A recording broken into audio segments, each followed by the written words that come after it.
This is Lady Anne, owner of KPNL Radio and hostess of the Caravan Library of Lore, and I support Tessa. As an experiencer myself, I have filed my own reports with them, and the professionalism and heart they have shown my case goes above and beyond. If you have had an experience, I cannot recommend Tessa enough. Hi, this is Ernie Hudson, Winston and more from Ghostbusters. I want to let you know that Ryan Stacy, he's created the Experiencer Support Association, TESA. You can check them out at www.tesacan.org. Now, they investigate paranormal, UFO, and provide support to experiencers. But you can check them out at, like I said, www.tesacan.org and see for yourself if they're really Ghostbusters. I can tell you this, they are a non-profit organization. Good luck, have fun, and keep it blessed.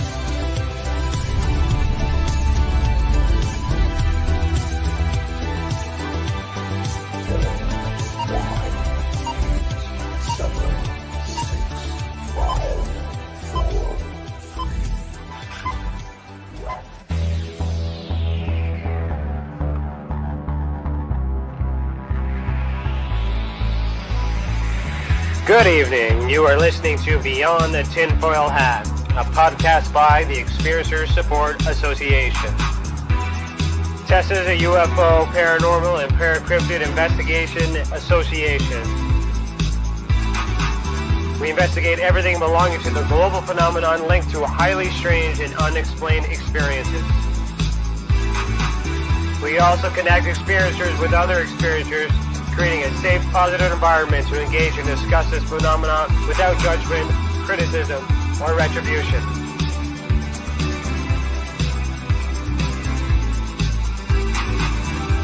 From the land of the white rolling sands on the southeasterly tip of Georgian Bay, to all of you listening around the world, as we simulcast live on KPNL Radio, we salute you.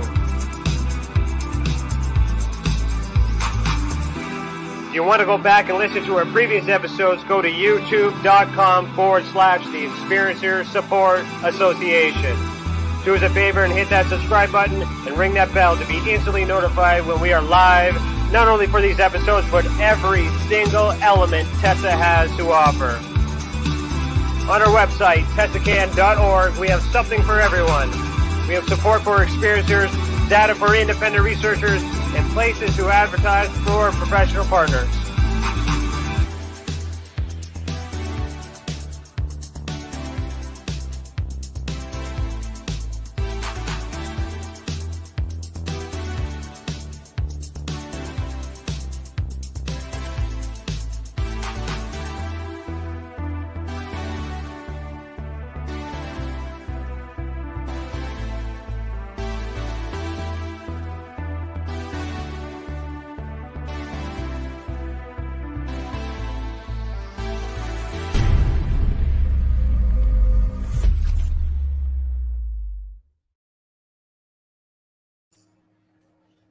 Hello, everybody. Today is Thursday, July 22nd, 2021, and I, Ryan Stacy, am your host this evening.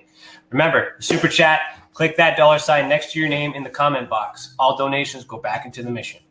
If you're catching this on the replay, please consider becoming a member and unlock bonus content, including behind-the-scenes bloopers and extended footage on new project developments. Just click the big blue button that says Join. Our guest for Season 3, Episode 24, is Lorien Fenton. Lorien became actively involved in the San Francisco Bay Area UFO community after almost dying from a mysterious form of pneumonia during the H1N1 scare in the summer of 2009. It was that near-death experience which propelled her into doing the work she loves in a community that she has been passionate about her entire life. Currently, Lorien is the Marin, Sonoma MUFON Section Director, holding meeting in Petaluma, California. Lorien's current real job occupations include web designer, bookkeeper, and a conference producer. The Bay Area UFO community knows her as the lady who produces UFO CON, held annually in February in the San Francisco Bay Area. Her internet radio show of over a decade is The Fenton Perspective on Revolution Radio at www.freedomslips.com, Studio A, which airs Monday at 5 p.m. Pacific Time, 8 p.m. Eastern Time. Lorien is in the process of transitioning into internet-based television with her soon-to-be-launched Make Contact TV network. You can find out more about Lorien on her website at lorienfenton.com. So that's LORIENFENTON.com. All right, Lorien, put on your tinfoil hat. I almost wore mine. It's in the other room. I actually own a tinfoil hat. Really? You should have. Yeah, I got it from John Lear. He gave it to me many years ago. It's a top hat made out of tinfoil. It's really cool. If we take a break, I'll go get it and put it on. All right, we'll hold you to that. All right, well, thank you so much for being here. I know it was troublesome to get here and all the things lined up, and you're here, so I really do. It's been a wild week, Ryan. That's all I got to say. Wild week. Troubling times. Okay, so we're going to start the night off with the icebreaker from Tim, the Demon Guy Morrison.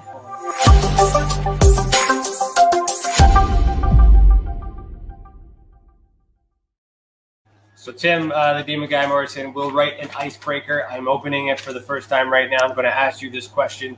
I feel like I'm on the Johnny Carson show. Well, who knows? Who knows what's going on here? And he says, if you had to be haunted by a ghost for the rest of your life, but could choose which dead person the ghost would be, who would you choose as your ghost? Oh, God, I'm going to start crying. This is a really... I've thought about that every day since my boyfriend, when I was 22 years old, killed himself. Oh, jeez. And so there you go. There's the answer to that. It would be the love of my life, who's long since dead, 40 years now, 40 some odd years. And that's a good question.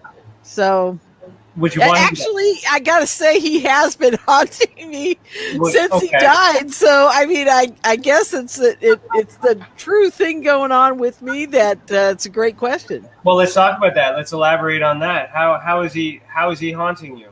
Well, to be honest with you, I know a bit about ghosts because I've seen them most of my life.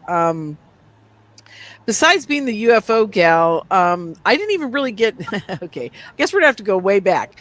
My claim to fame that I really stood by most of my life is the fact that I am probably very psychic and a great manifester.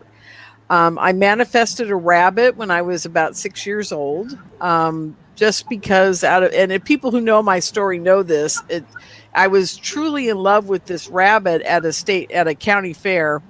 And we were driving home and I prayed and I felt this weird sensation go through my body as I was praying. And the next thing I know, there's a rabbit that matched the rabbit back at the state fair or the county fair, sitting in our driveway when we got home.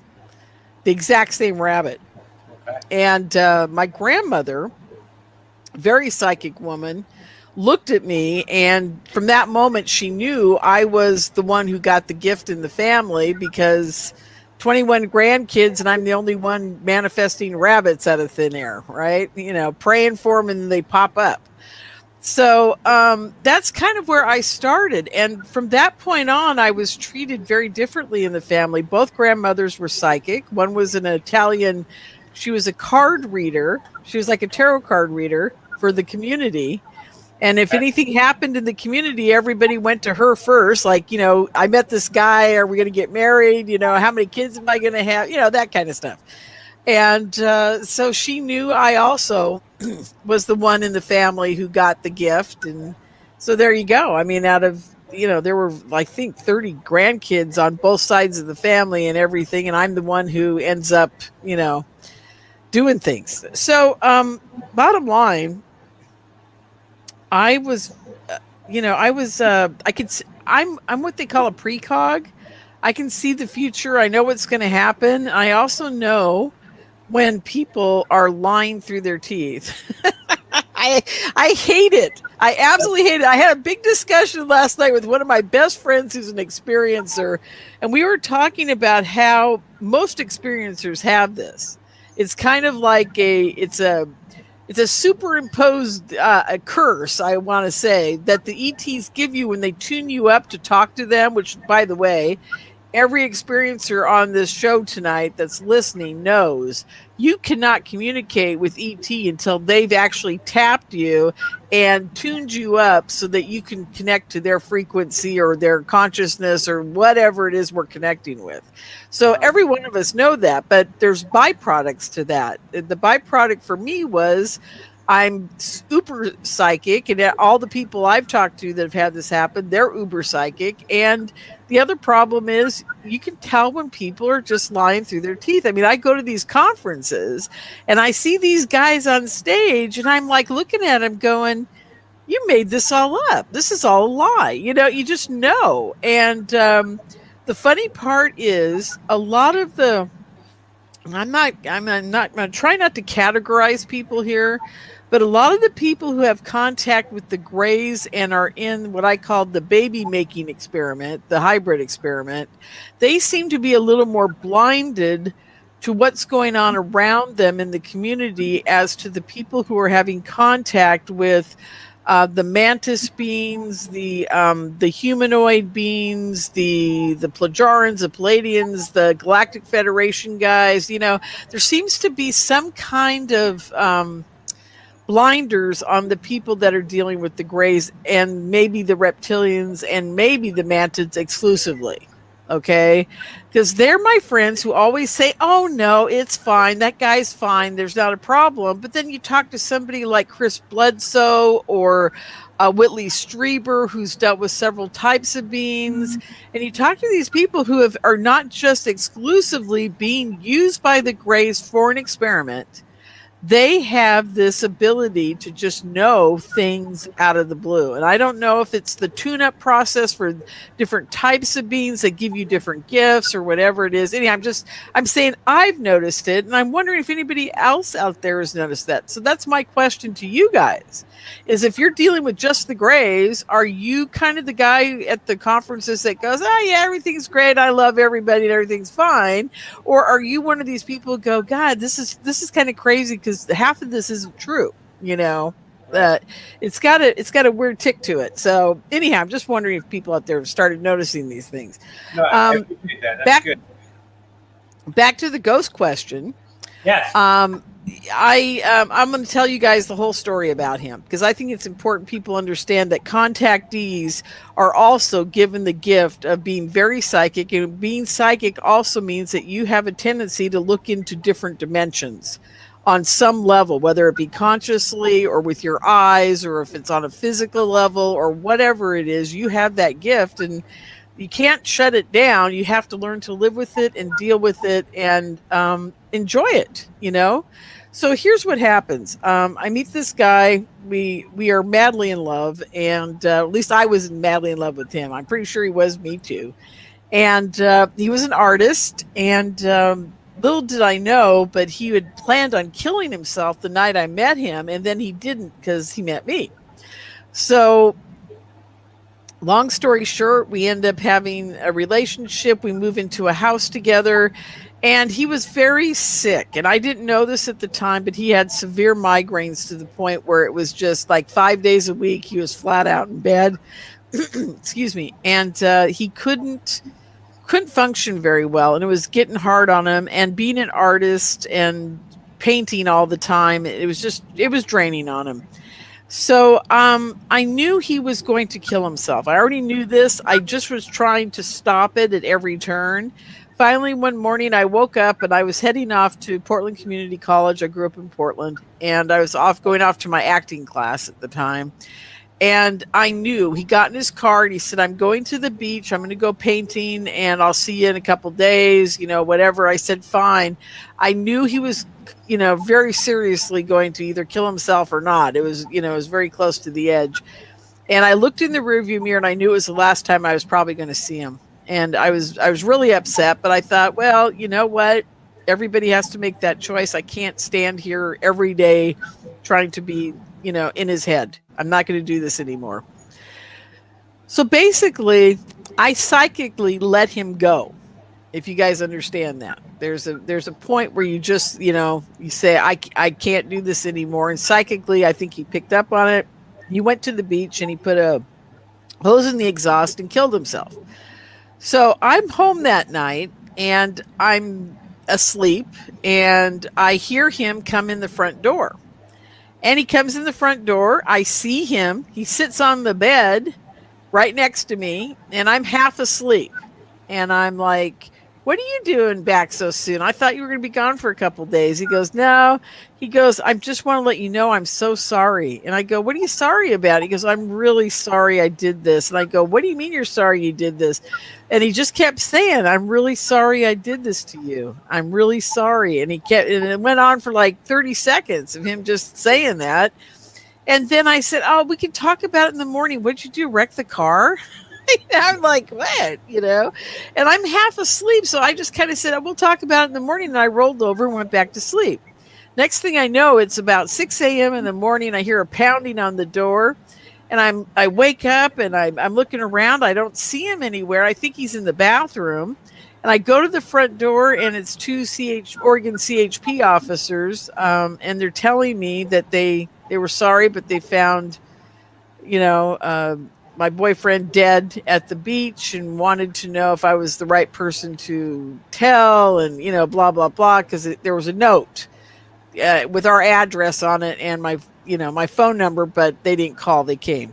So I said, no, he's here. He's in the bathroom. And I went searching the house and I came out and they must have thought I was crazy because I just said, well, he came home last night. He can't be dead. And I didn't believe it. I really didn't believe it. I thought it was a joke. I was like, are you kidding me? He was right here, So that was his ghost coming. And he came to me about 3 or 4 more times. I'm not going to go into all the details, but he was as solid as you guys are looking at you on the screen. Seriously. The second and third time, I only saw him from the waist up, but it was absolutely solid, And just very interesting and got a lot of information out of him about his passing and what he was doing on the other side. And I'm not going to go into all the detail, but ghosts are very real. There's a whole dimension of people that can connect with you and how they do it. He explained to me about the second or third time he was dealing with me was that it has to do with connecting to their life force when they were here. I didn't understand it. I still don't quite understand it, but it has to do with our memory of them, how they can come back to us. Does that make sense? Yeah. Because if you don't have enough memory of them, if you don't have a conversation or a tie, a love connection, something very profound to keep that connection between the dimensions going, they can't come back to you. It's very difficult for them. You have to it's interesting. He said you have to initiate that process. He goes, we can want to come back all we want, but unless you want, if you're capable and willing to have me here, I can come back to you. Isn't that interesting? I always thought that was very profound. I haven't figured it out yet, but so if anybody out there does. The energy, though, that's the draw, right? Exactly. Yeah. Okay. Yeah. That's there powerful. has to be that. Yeah. I'm really sorry that you had experienced that, but thank you for sharing that. Well, yeah, I have no problem sharing it. You know why? Because it's part of life. Every one of us loses somebody to death, to suicide, to illness, to something, car accidents, you name it. And we have to have a way to close that door, especially if it's an accident or a sudden death. There has to be a way. I was so angry at him for a year. I cried for a year. I screamed at him. I yelled. I did the whole 9 yards. Even though I subconsciously, psychically knew he was going to kill himself, I knew it was coming. I still was pissed like anybody else would be. And I had to go through all the emotions of it. And I think that's why he came to me for that year pretty often, is because I was screaming out at him all the time. So So yeah, I want to reiterate, if you really want to talk to somebody who's passed over and you have a strong connection with them, and they have to have a strong connection with you too. I mean, they have to love you. They can't just hate your guts and want to come back and talk to you. So, don't expect miracles, but you can make They it got to happen. decide where to. Well, they're spending the energy too, right? Gotta be Exactly. So, They have to be worried about you. I mean, he was severely. Once he passed over, he knew he made a mistake, leaving his ex-wife, his kids, and me. He knew he made a mistake, but at least he had a way to come to me and tell me he was sorry about it. So there you go, atonement. Yeah. Yes, I'm just scanning the comments because I feel like you're resonating with everybody on. Can you see the comments at all on your side? No, I can't. Okay. How do I? Oh, wait. Maybe I can. Hold on. Let's see. We got it. Oh, yeah. There they are, popping up. I love it. So everyone is really really engaging right now too. So I'm trying to decide where I want to go from that, and I blame Tim because that was like an oddball question. But you know what? That was a very good icebreaker. He was very psychic doing that question. That was a good one. So I want to come back to the precog when you mentioned that you're and we're talking about ufology, and I remember when we talked to Space Air Radio where where this kind of led to this, we were kind of really getting into what may have happened. Disclosure, that document has come out. We're now here a few months, a month maybe so later, a bunch of things are going around. How confident are you with your bullshit detector? And are you willing? Do you want to throw some names out and have a chat, or where? This disclosure thing is not disclosure. I mean, I'm sorry, you guys, but I can't stand this whole thing. It's starting to really grate on me. I mean, I found myself the other day sitting around going, it's all BS, like you're saying. These guys are trying to control a narrative, and that narrative has nothing to do with contactees or the truth. Okay, that's all to do with military and money and trying to take control of a situation they'll never be able to take control of because number one, they're not contactees. They can't even get close to it, let alone control it. And the only way they're going to control it is by letting us take charge. The contactees have to be the people in charge of this. And I'm not saying all contactees are perfect for the job. I'm just saying if you leave it to us to deal with the ETs and try to make a connection through to the rest of the world in a really profound manner through our books, our communication, TV shows, radio shows, whatever, that's really where people need to be seeking the truth. Is through contactees who are doing this kind of virtual world. And that's the only way it's going to happen because we've got a lot against us, guys. I mean, we've got the Christian faith who thinks they're all demons. We've got the military who thinks they're all trying to eat us, apparently. And maybe they are, but it isn't this species that I deal with. And maybe not the Greys in particular. I don't think the Greys really... I think they're in a stage where they're kind of, non-pulsed about us. We're a project. They're dealing with us, and they're just one group, There's many, many groups of ETs out there. And there's a lot of ETs on this planet. People don't realize that. We have people like Cynthia Crawford. I'll bring her up, for example. She is now passed on, but she was a hybrid. I was literally standing in front of her with Barbara Lamb and two other women when her eyes turned into slits. And we asked her how it happened, how she felt when it happened. And she goes, I felt a pressure behind my eye and I'm very emotional when it happens. And I'm like, wow, that's so cool. I mean, we've got people all over this planet that are half alien. And I wouldn't doubt that anybody who's got Rh negative blood or some type of strange blood in their body or different kind of whatever makeup to it, we've probably been injected with some kind of alien DNA along the road. And so here we sit. I said more recently. Yeah, exactly. I mean, it's just, and so if for them to think that they're informing us or they're going to have control of the narrative, sorry, it's groups like yours that are going to make the difference. It has nothing to do with the military or whatever. And this is where the contactees will go. This is where all the people who have seen a UFO are going to go. And don't fool yourself, folks. If you've seen a UFO, you've had contact.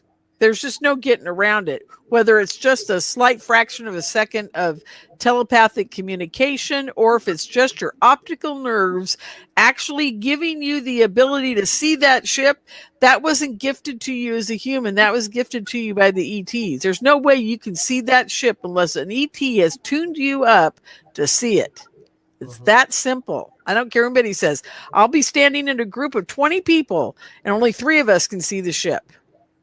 You know, and those 3 people inevitably always have Rh negative blood, and they are, you know, lifelong contactees. And then the rest of them are just oblivious and don't know what's going on. And it's not their fault. They're just basically human. They've been bred to be here this way, and they've been bred not to acknowledge the presence of it. And trust me, folks, and here's the real kicker to all of this. This is really the bottom line. Mind control plays a major part in all of this, a huge part, because those people, those 16 or 17 people standing there in that group of 20, they could see that if the mind control part of the consciousness connection was lifted. There's a lock in our brain for the normal human being that they have put in place. All the ETs, somehow they all put this in place where if we've seen them, we've forgotten them. If we have forgotten them, we may never see them. I mean, there's just things that they do. And then some of us are either lucky or cursed enough to actually see them. And they say, okay, I want to communicate with that one the rest of their life. And they turn it on, and there you go. It's that simple. And the government knows this. Everybody knows this who's researched it. So every scientist out there who says I'm an ET researcher, if they don't know that one piece, they're not an ET researcher. Don't follow them. How do we prove it? We can't yet. We can't yet, but I know they're very close to it because we've gotten to the point with AI and virtual reality where I think we're getting very close to understanding how the mechanism of consciousness turns on and off within our electrical system called our brain. Okay? And there's something else that's really important. I want everybody to think about this that's listening to this today. I have a very good friend who is an engineer. He is also a major contactee. When he was looking at the gray that was talking to him about this whole subject I'm bringing up right now, he looked into the gray's eye, and it was that black, glossy, glowy kind of eyeball. But he also noticed that within the eye, it was like the fly's eye, where they have all the little segments in it. Underneath all that glowing, beautiful glossiness, there is a fly's eye structure, and there may be 200 separate little sections. And what the ET told him was that within every little section, we have a little brain connected to an optical nerve in our head. So they've got like 400 smaller brains in their little head, their little gray heads. And by having 400 connections instead of 2, these guys can connect with each other. They can connect across the universe and time and space. They can connect with a whole galaxy if they wanted to. If you get 3 of them together, they can fly ships without being on them. They can dematerialize your body through electrical, I don't know how they do it, but it's done through some type of scientific method for them. And their brain power is exponential. I mean, can you imagine having 400 brains in your head? What you could do with it? I mean, I'd be like, I would never have to talk again. I could just communicate across the world with my brain. So think about that for a while, you guys. And the difference, here's the final part to that. The difference between a brain like that and ours, we will never be able to catch up with them. So I'm not even trying anymore. I used to think, oh, I want to be able to, talk to them and deal with them and understand them and this and that and blah, blah, blah.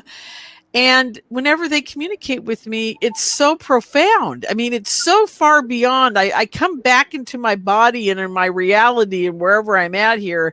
And I'm like, how do I even explain what just happened to me? I mean, I just got the answers to the universe in a fraction of a second. I got a download where I know how everything connects and everything works. And I'm talking to God, basically. Okay. And then within a minute and a half, I'm dumb as a post again because my brain can't handle it. It doesn't have the capability of ever understanding that level of intelligence, communication, consciousness, what have you. So there's the problem. We're always going to have that big leap. It's like God and a dog. We're the dog and they're God. And it's just, there's no way we can bridge that gap except for with, and here's the key word, you guys all know it's coming, love. Love is the only thing that bridges that gap. One of the main challenges too is that this is an individual exploration too. So the challenge, it is challenging to have all this happen to you by yourself. And I think what's important is that not just unity, but everybody trying to make or do as much as they can with that brain power at the same time for that common goal. And we wouldn't have so much challenge if we were to do it together. Oh, yeah. See, I've thought about that a lot. So, and Ryan, what you're bringing up is like the groups that sit around and pray together, thousands of people worldwide at the same time praying and changing something. Mm-hmm. Can you imagine what we could do if we got a whole bunch of ET contactees together? Oh, okay. I'm going to give you guys an example. You're talking about the people who do the Zendras that Grant Cameron talks about and the guys down in Peru have been doing for years. They all get together. They don't eat meat. They meditate. They do whatever. Then they decide on a place and a time that the ETs have told them to be at. And they get together and suddenly the ETs all appear to them. And as a group, they experience them together. And here's the cool part about that I think is really interesting is you're talking about individual contact and it's different for everybody. And we all have our own personal experiences. What they have done is they're meeting one ET or maybe 1,000 ETs in one form. And to each one of them, the contact is different, but it's the same ET. I find that fascinating. And I can correlate that to my dead boyfriend because one of the experiences I had, his daughter was sleeping in a room with me. We both saw him. He had a different message for both of us at the same time. And I didn't hear hers and she didn't hear mine. So they're working in the same consciousness field, the ET, that dead people are working in. So who knows that they aren't in the same sphere together there? Different plane, different dimension, who knows? What was the question? Remember how I mentioned the ultra spectrum on that spaced out radio? Oh yeah, that was very interesting. Explain what that is for you, because I'm still trying to grasp it. Yeah, so the ultra spectrum is our way of reclassifying the phenomenon. So we basically have evolved the Hynek and Vallée classification scale to include psychogenic, so any psychic consciousness events. And so the ultra spectrum, when we're measuring that, what we want to do is we're trying to establish, like you're mentioning before, is people are having contact, but they're seeing it in their mind. And just because they're seeing it in their mind doesn't mean it's not valid. It just means we can't prove it in the material world. So within the ultra spectrum on how it's all connected, which is through the consciousness, the strength comes in numbers, where through our research, talk on things that you mentioned earlier, we are tracking people's blood types. We are tracking, if they divulge that, of course, we are keeping track of whether the event was invited or uninvited or of the mind. And statistically, it shows that the RH negatives are the experiencers and it's psychogenic contact. And that gets backed up with drawings and other paranormal events that happen in their timeline. So it would start with paranormal, or sometimes majority of it starts with contact, and then there's abduction or ET. Then as they progress and evolve in age, we get the psychic abilities, and then we get these paranormal things, and we get all this other stuff, and then now we're here, and then we're now reporting for the first time. But then they're talking about all these things separately. And what we do with the ultra spectrum classification system, what that is to group all of these events under all the phenomena, so that way we can understand the experiencer and to understand why they are having contact with anything, period.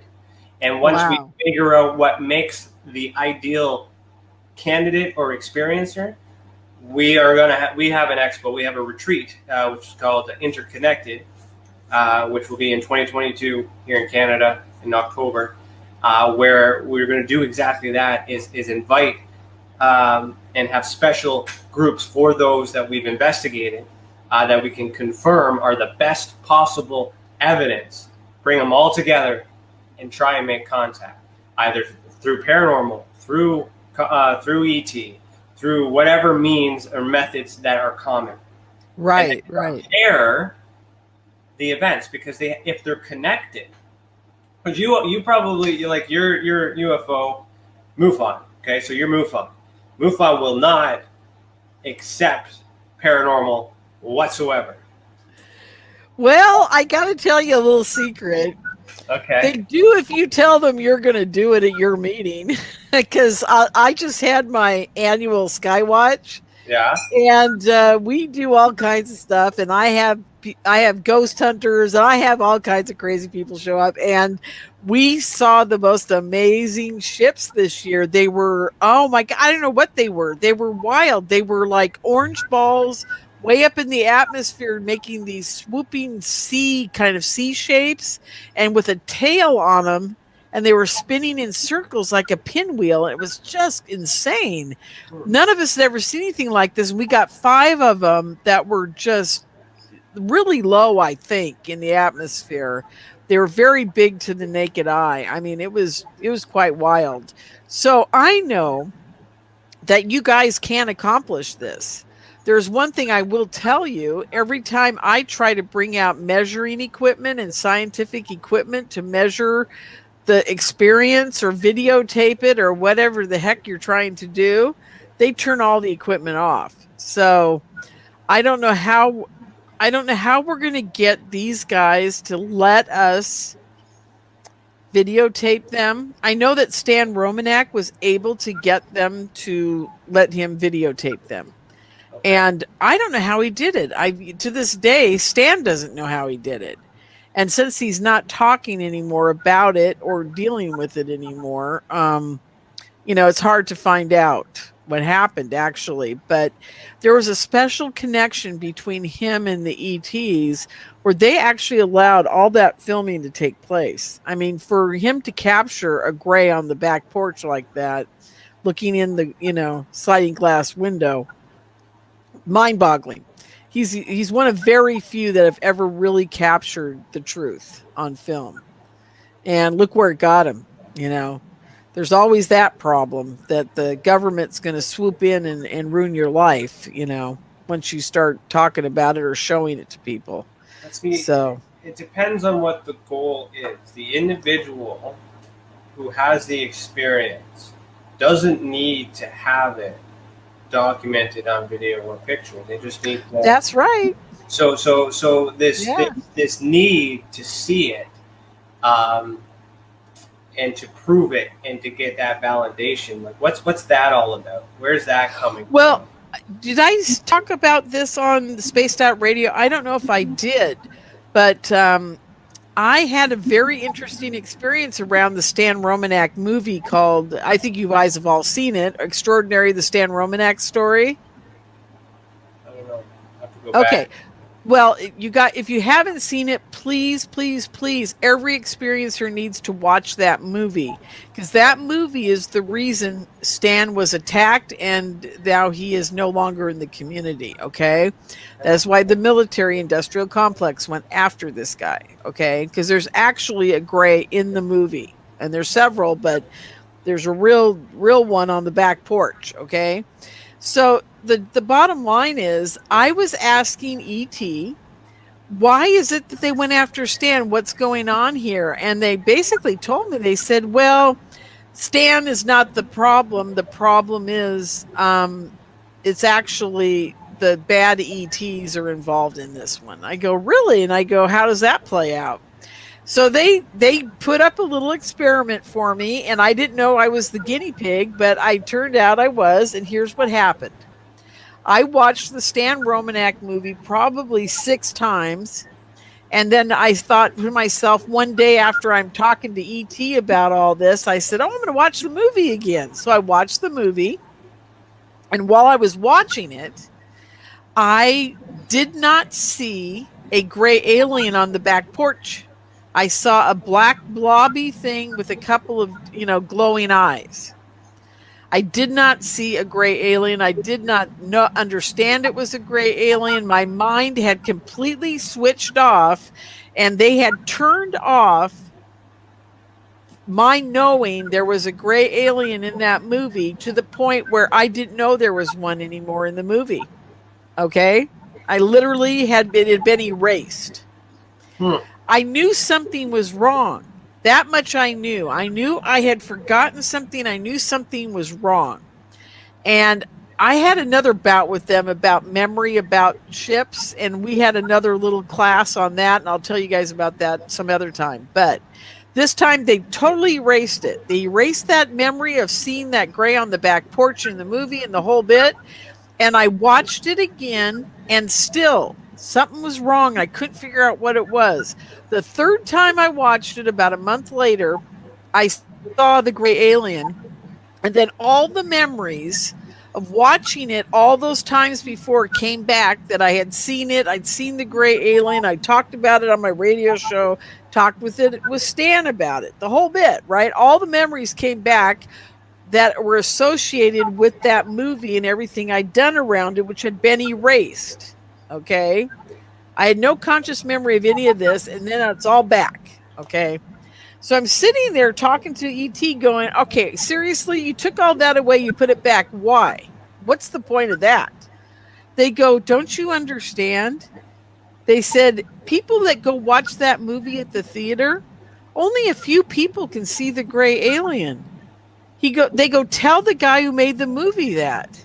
And then he'll understand why this movie never got any traction. It's because there's a mind control damper field on every human on this planet to keep them from understanding what is going on with ET, and that they're up in the sky probably all day long, and it's probably a freaking freeway up there.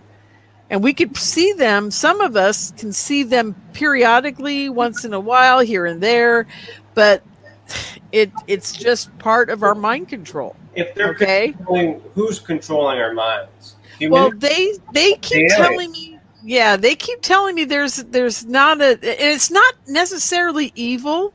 It's just that humans can't take this kind of input. Their brains can't handle it. So they just don't allow us to see them. Okay. And I don't know if it's a good or bad thing.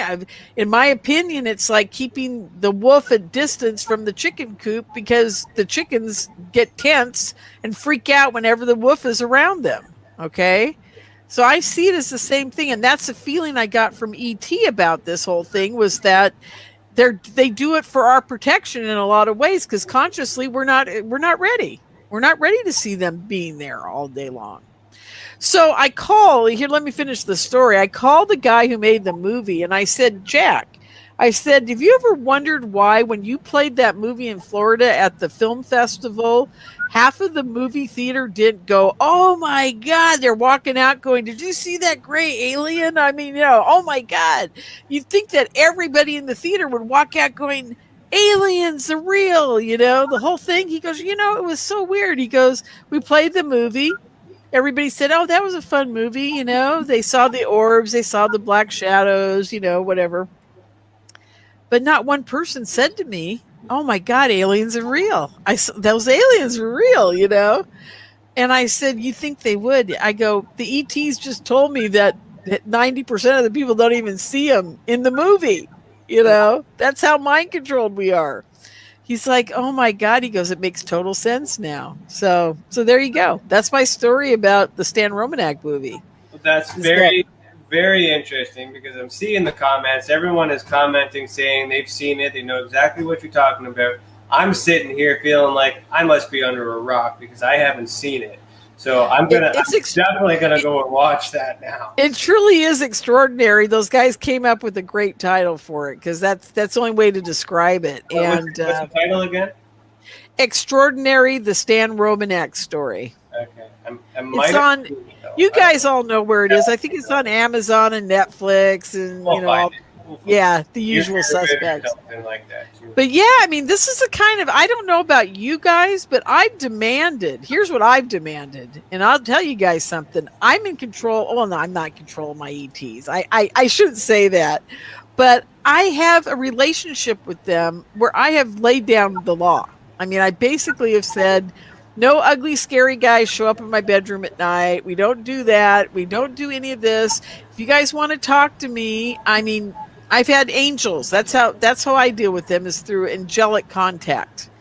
And they have told me they are the angels at a different frequency. They're light beings. I mean, I get the light being dudes, okay? So anyhow, having said that, I told them, if you're going to invade my life and ruin my life the way you guys have by making me be a MUFON director, doing a radio show, doing all these things that make no money at all, and that I just have to spend all my time and energy on it, and I'm driving a 20-year-old car that's falling apart, and it's all your fault, you guys have to have a relationship with me where I get to understand why in the hell you are here and why you're bothering me. And I have had some of the most extraordinary experiences, I think, because I've laid down the law and said, you guys can't just manhandle me, into doing whatever. It ain't going to happen. And for some bizarre reason, I've had all kinds of great lessons. I've had downloads that are extraordinary. And they're all for me personally. I can't just share a lot of this stuff with you guys because it wouldn't mean anything to you.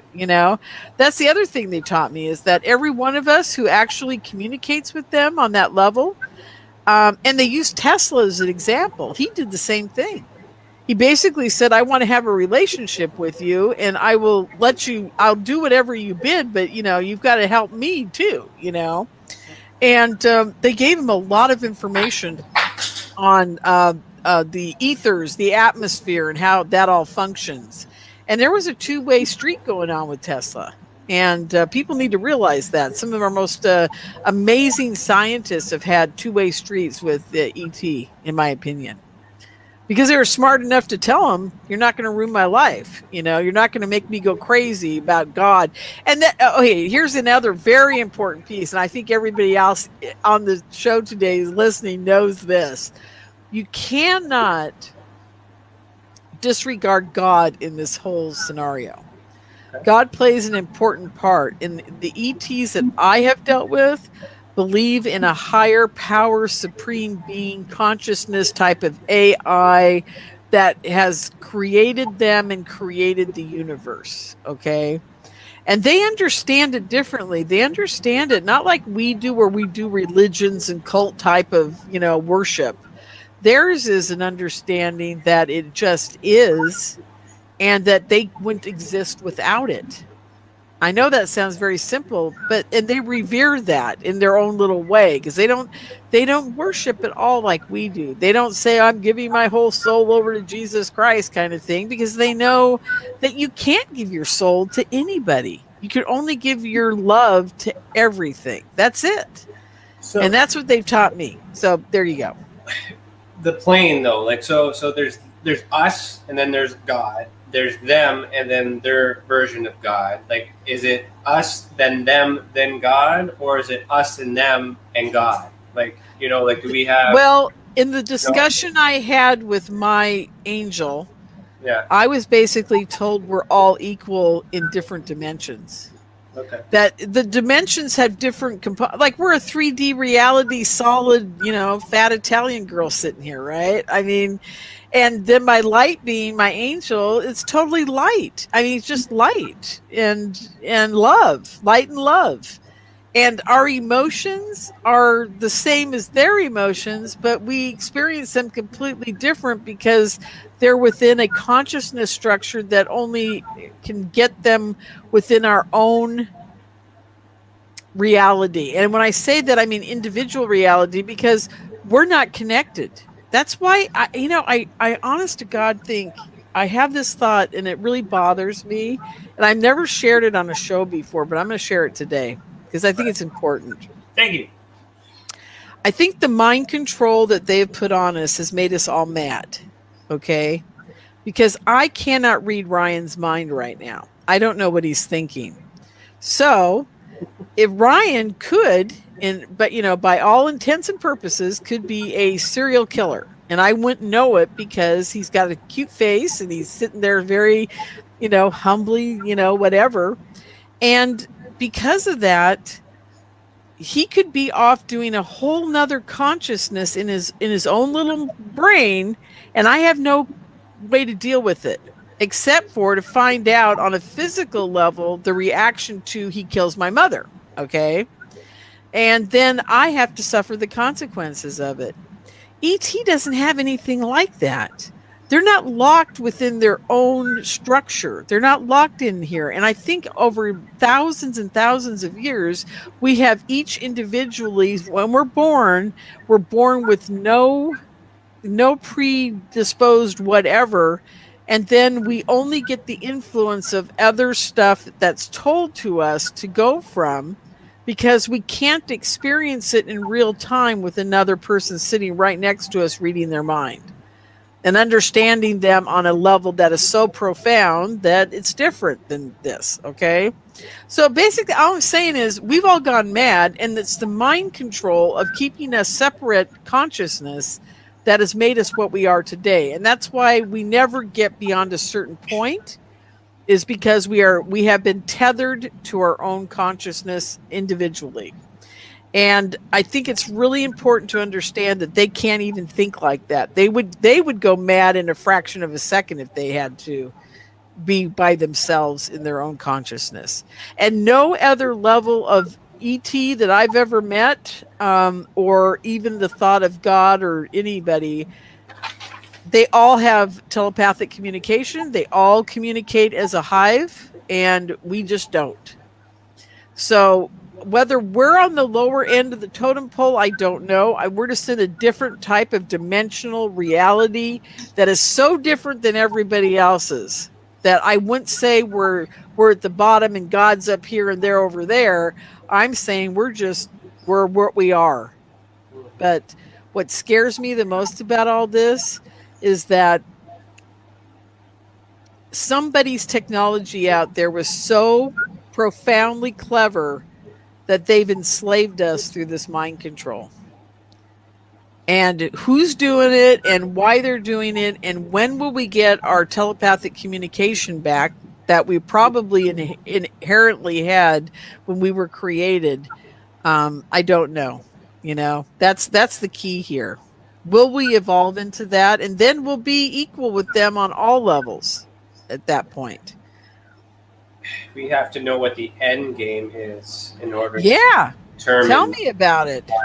When, right? I contemplate that daily. What is the end game here, and who's in control, and why are they doing it? What I always say to that is we're needed for something. So like if they have to control us, whether it's for a good or bad intention, it could be to protect us too.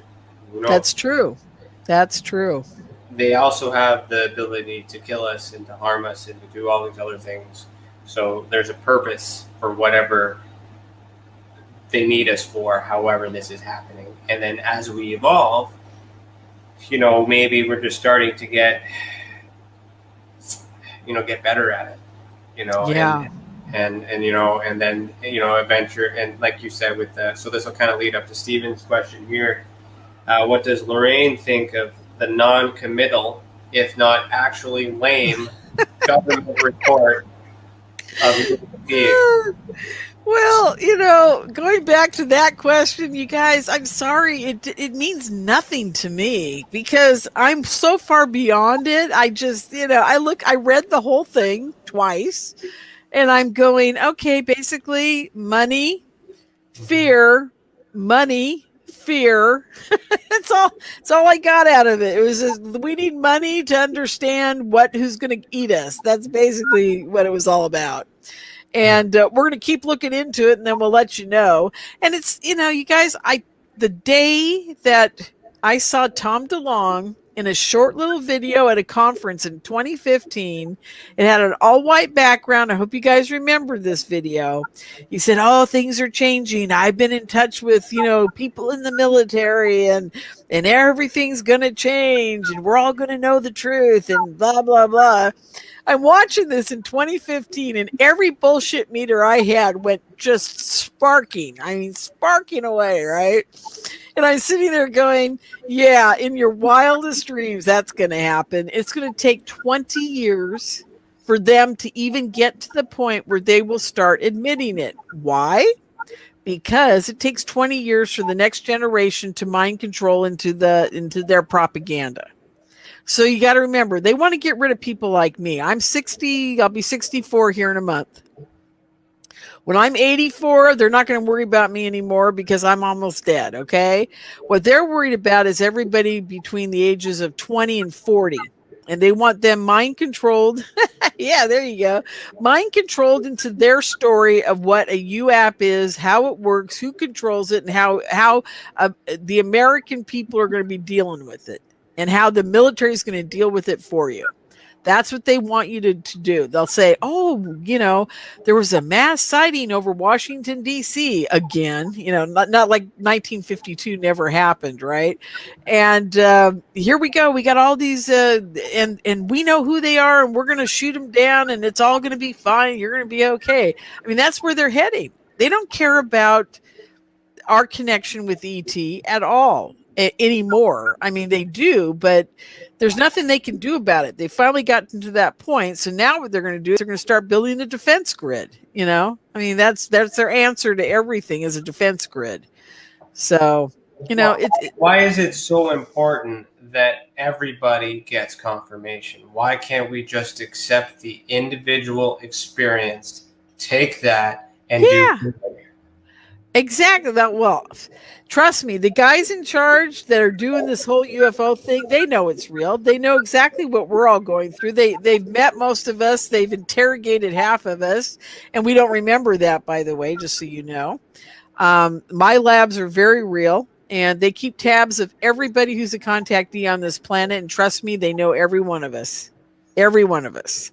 So, and I was told that by somebody very involved, and that's all they could tell me was that they know every single one of us, and they won't tell me how. But I've got a lot of ideas on that one. Anyhow, what was the question? Well, actually, it's just up in time for commercial break anyway, so we might as well. We have commercials? Yeah, we just want a commercial. We're all right here, so we'll pause right here, but we will continue after a message from our professional partners. Also, remember, if you're listening to this live in KPNL Radio or a future podcast, head over to youtube.com/the Experiencer Support Association to see the video that goes with this audio. So you guys listening to this right now, you're not seeing me wave my hands. Remember, you're listening to Beyond the Tinfoil Hat, a podcast by the Experiencer Association. Sorry, the Experiencer Support Association. Lorien, grab that tinfoil hat. Oh, yeah. Yeah. I will. And we'll be right back. Ryan is one of Canada's leading new UFO investigators. He conducts and oversees UFO investigations on a constant basis and was really taken by his research. He's compiled a tremendous amount of data regarding UFOs in Canada. And just as interesting, he really goes over how UFO investigations are done and what are some of the mistakes that people make when they submit evidence. Note for starters, don't edit your videos or photos before you send them. If you want to hear more follow-up conversation between Ryan and myself, you can go to richardolanmembers.com, where we have a candid conversation on ufology, the paranormal, and more. And remember, while we learn and grow and search for the truth, let's be good to each other.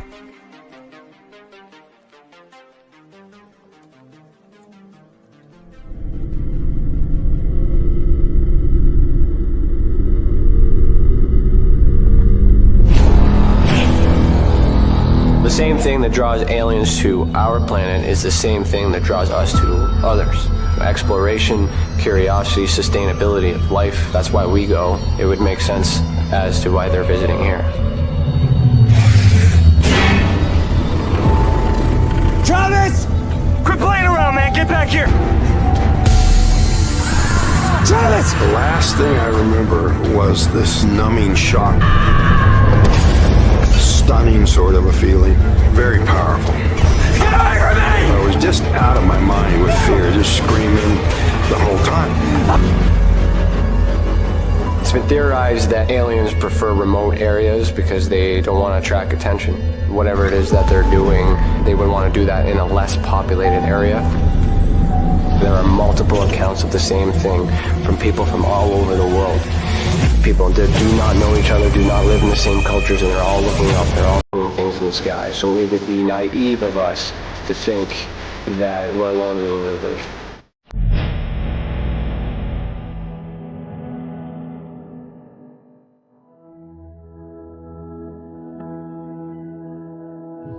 My mission is to assist and help those experiencing this phenomenon in such a way that they're able to continue and live with it, and also in a way that it can be measured, quantified, and reinforced within today's society, so that way it can be accepted and no longer viewed in a negative way.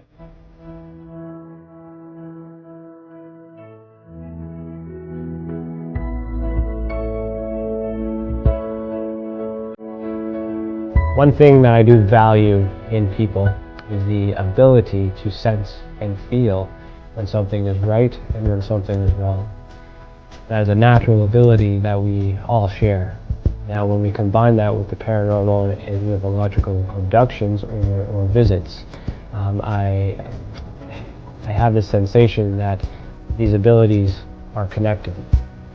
Not everyone can sense, not everyone can feel. However, those who can are typically connected with something that we cannot see.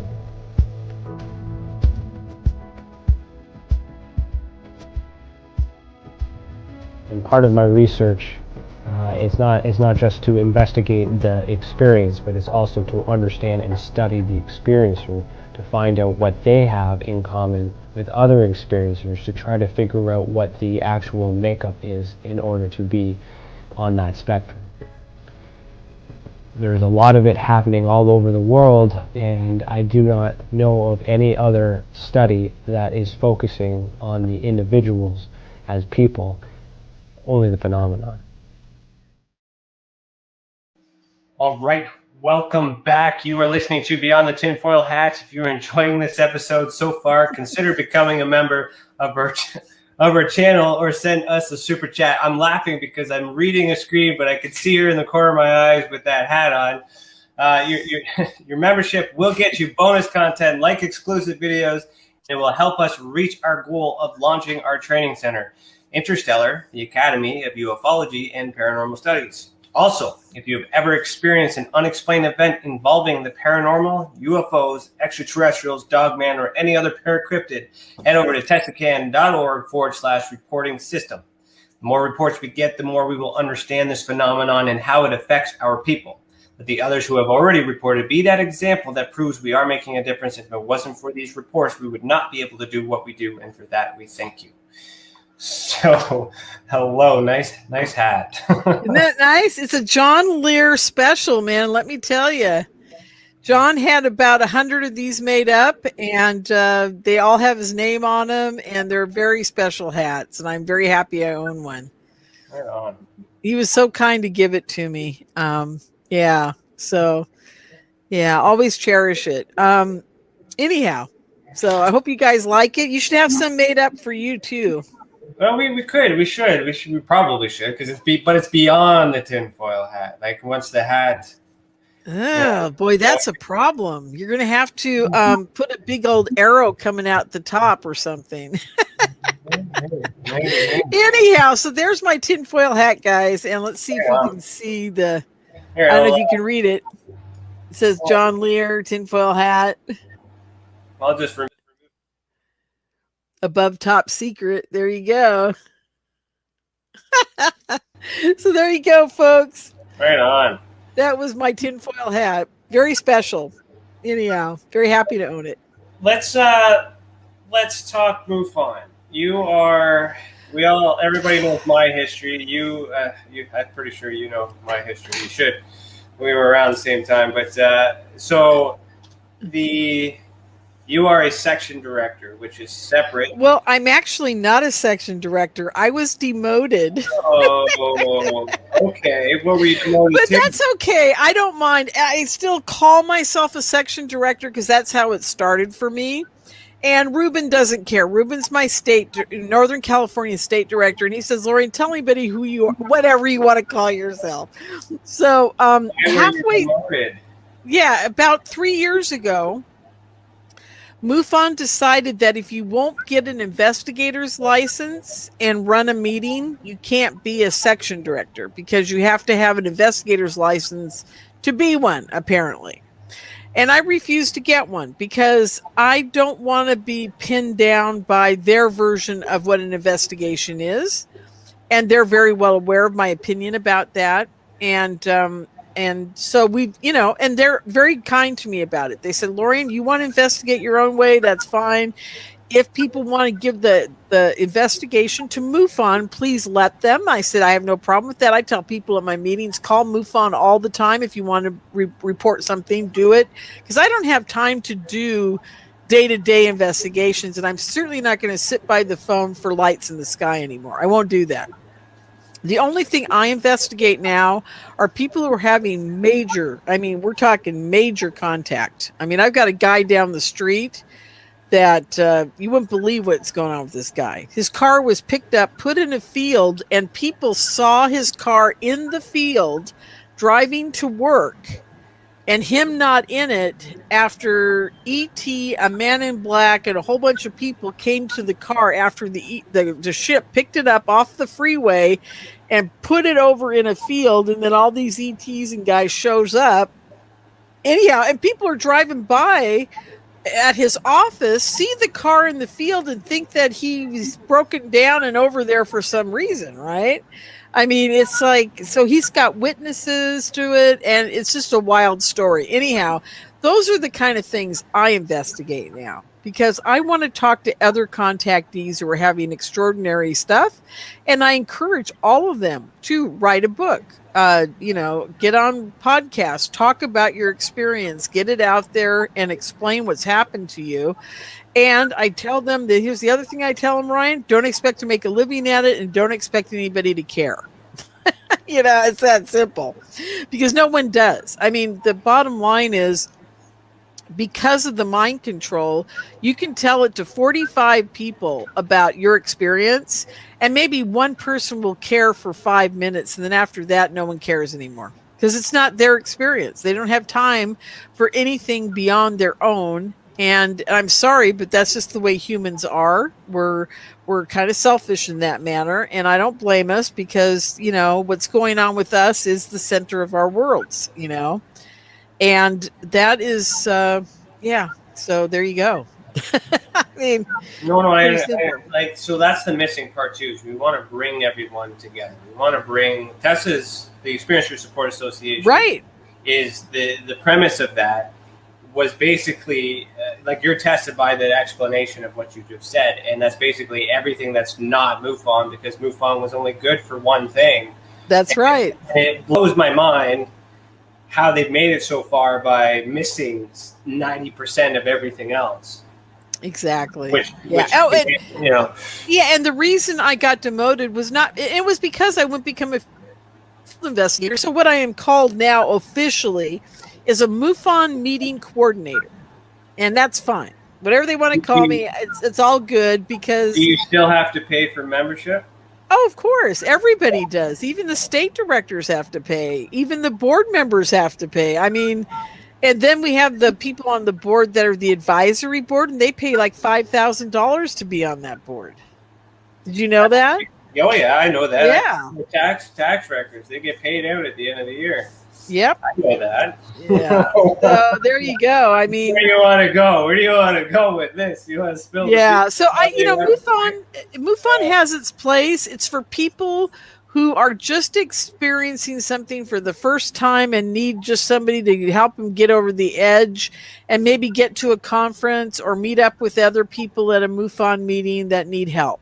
Everybody I've ever talked to in the world of ufology met at the very first time ever for anybody else at a MUFON meeting because they're everywhere. And now it's starting to be, there's some meetup groups happening in major cities, which are wonderful.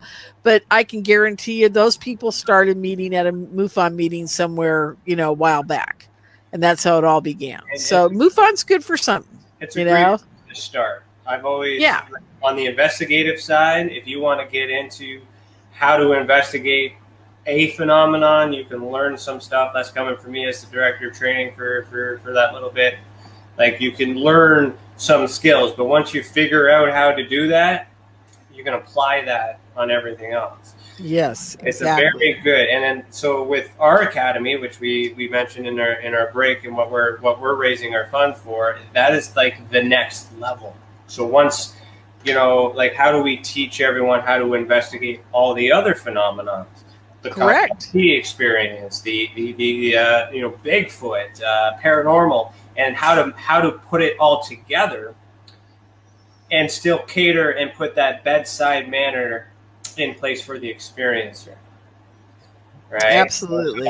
That's important. Is the experiencer is first, because if we, like this book that I wrote on reports here, that is because of experiencer testimony. Mm-hmm. So we have to put all that other stuff first. So I think, what I was coming into with the MUFON part is I just wanted to kind of be like your opinion on how, like, we know how MUFON is, but like, how do you think it's possible to work with other reporting agencies when MUFON? I think it's always possible. I think that if people out there that are having an experience, I think you should report it to MUFON. I think you should report it to Ryan's group.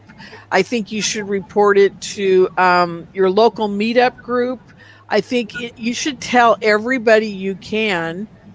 And if you're invited on radio, if you're good enough to be on radio, you guys got to remember, the only reason I'm on radio is because I'm Italian. Okay. You can't shut me up. All right. Everybody knows that. So they're like, MUFON even, they're like, let's let Lorien have that show because we can't shut her up anyhow, so let her talk, And and the other thing about it is you can't be, you've got to be accept people's opinion out there. You can't go to these meetings and say, well, okay, I'm gonna give you guys an example.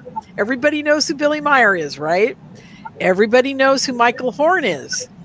When you see Michael Horn speak, he will tell you Billy Meyer is the only true contactee in the whole world. To me, that is the dumbest thing I've ever heard in my entire life, and I can't even believe the man has the nerve to get up there and say something like that. It just makes my skin crawl. But that's what I mean. You can't go, if you guys are going to get onto the radio shows, you're going to do the thing or whatever, talk about your experience, please don't be like, I'm the only thing that's real. I'm one step away from Jesus Christ. I'm this, I'm that. You guys got to be really, you got to be. So to provide some silly context, but also history, and our listeners know this too. We've had Michael Horn on our podcast. I'm still moderating the response back from the comments. And that little disclaimer that you guys started to see at the beginning that shows up for 30 seconds, that right. That's because of Michael. See, what can I say? I mean, it's like I had him speak at my conference. I had him speak at my conference in 2013, and I was just appalled. I mean, I loved what he had to say about the Plagiarians and the this and that. I believe that. Hey, I know the Billy Meyer stuff in the beginning was absolutely real. The original stories, but when the people from Germany and places started showing up, and the MUFON people started showing up, and people after that, it got wild because, I think his contacts slowed down, and I believe that they had to keep the myth alive, and they started inventing things. Okay, that's just my opinion, and that's what happens, you guys. You got to remember, like Stan Romanek had all this experience, and then it just all of a sudden kind of stopped, and that's the way it was for Whitley Strieber too. I mean, you can't. It's interesting about ET. ET's on their own schedule. I had profound experiences when I was younger. I had tons of them. I haven't had anything. Well, that's not true because I hang out with other big time experiencers. So the problem I've got is I can't escape it because you get 3 or 4 of us together one night and then ET starts showing up. I mean, they just hang out to see why we're all together and see what we're up to. So it's kind of interesting, but it isn't on demand. It's never on demand. It's always on their schedule. Even if I'm asking for them, I need your help, I need this, I need that. It may be a week before I get an answer. It's not like I can walk in and say, okay. And, this is where I got to say the people that are saved by Jesus Christ, I love them. You know why? Because each one of them tells me I have a personal relationship with Jesus Christ and I talk to him every day. And I'm thinking, isn't that the same with ET? The only trouble is they're getting an answer instantly because they're asking God, right? And in their mind, it's instantly. And in my mind, I know I'm waiting for 5 days for the answer because my ET just isn't on that schedule. So I'm trying to figure out if what they're creating in their own mind isn't their own answer. I mean, is God really on call 24/7? I don't know. What is the process that you take in order to make your deliberate contact when you I have my deal is I have to be waking up from a deep sleep. There's that stage, is it delta or theta? I can't remember, but there's one below being awake, and that's where they contact me. They always have, and it's like I see the white light being by the side of the bed, but only like when I'm just falling asleep or when I'm just waking up, or things will happen, and I get these profound downloads. They're just like, you guys would understand who's had them. They're like full 3D color. They're like going to another universe, and then you're popped back in 30 seconds, and you've got answers to everything. I mean, they're crazy. And so what I do now is I say to them, I have a real problem I'm dealing with. Will you guys help me figure out the answer? And that's what I did when I got the whole Stan Romanek thing, because they have been showing me for a long time. I'm going to tell you guys another story. Back in 2011, I was at a conference in Los Angeles, and this is the conference that changed my entire life. And I'm not going to go into the whole weekend because the weekend alone is a book that I'm writing. Just that 3 days, I mean, it's mind-boggling what happened in those 3 days. But here's one of the incidents. I had just come back from the conference. It was Saturday night. I had brought my friend with me. We were staying at an Airbnb house. She was in the bedroom next to me. I go into the bedroom and I say, oh my God, I haven't checked my email. And this is after I threw on my pajamas and brushed my teeth and I got in bed. 5 minutes, right? I mean, literally 5 minutes in the door. And she's in there in the other room, and I can hear her doing the same stuff, right? Okay. And I suddenly realized I haven't checked my email all day. So I pop open my laptop, and while I'm opening the laptop, I have a thought. And the thought is this. I wonder if Asolaria, the girl I'm traveling with, remembers the day the helicopter came over my house when I was on the phone with her. I'd had a helicopter, a black helicopter, show up over the top of my house, circling 100 feet over, 50, 75 feet over my house, circling down nose at my house, and we never heard it coming. It just showed up, and it was loud as hell, and I was on the phone with her, and I held up the receiver, and I said, do you hear this? Do you hear it? She goes, oh, yeah, I hear it. And my roommate ran out, and all the neighbors ran out, and they were like, this thing, it just showed up. It appeared. It did not come there. It appeared. So it was cloaked, and it was dampered. So you couldn't hear it, you couldn't see it, and this thing suddenly is there. And it was freaking all of us out. But anyhow, I was thinking about that as I opened the laptop. What does that take? A fraction of a second to think that, right? Within that fraction of a second, a helicopter is over the house I'm at in Anaheim at that Airbnb. And it's low. I can hear it. It's low. The house is shaking. I mean, it's like, oh my God, right? And I'm thinking, what the hell? I stood up, and in the time I stood up, I got a download from the craft. It's not a helicopter, it's a craft. Now I know that, but at the time I didn't. And I get this whole download, and it's like, we can see through your eyes. We know what you're thinking. We can mind control everybody, blah, blah, blah. I mean, it goes on and on. It lasts like 15 seconds, and it's so profound, and they're giving me the answer to everything and how they control us and how we were made. And I mean, it's like, it's so intense, you guys. And by the time I'm done standing up, I'm like, whoa. And I think, oh my God. And I decided to go look at the helicopter. I took all my strength and energy and not fear, to walk to the window to look up to see the helicopter that's making all this noise, right?